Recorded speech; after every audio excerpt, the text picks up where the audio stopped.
It is narrated on the authority of Yahya b. Yamur, the first man who discussed Qadr, divine decree, in Basra was Ma'bad al-Juhani. I, along with Humayd b. Abdurrahman Himyari, set out for pilgrimage or for Umrah and said, should we come into contact with one of the companions of the Messenger of Allah, peace be upon him, we shall ask him about what is talked about Taqdir, divine decree. Accidentally we came across Abdullah ibn Umar ibn al-Khattab, while he was entering the mosque. My companion and I surrounded him.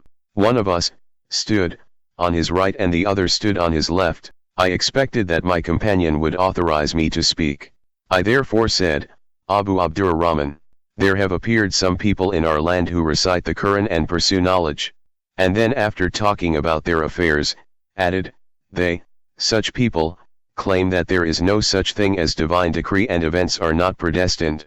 He, Abdullah ibn Umar, said, when you happen to meet such people, tell them that I have nothing to do with them and they have nothing to do with me, and verily they are in no way responsible for my belief.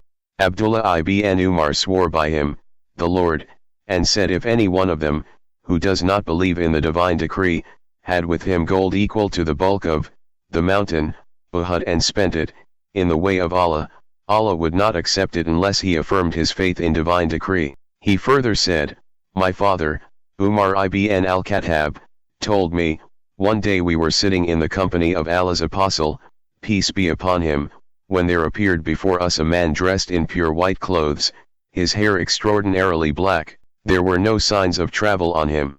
None amongst us recognized him. At last, he sat with the apostle, peace be upon him, he knelt before him, placed his palms on his thighs, and said, Muhammad, inform me about al-Islam.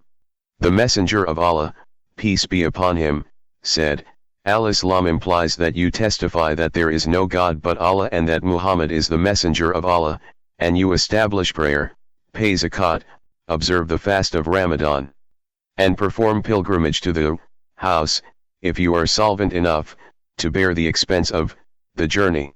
He, the inquirer, said, you have told the truth. He, Umar ibn al-Khattab, said, it amazed us that he would put the question and then he would himself verify the truth. He, the inquirer, said, inform me about Iman, faith.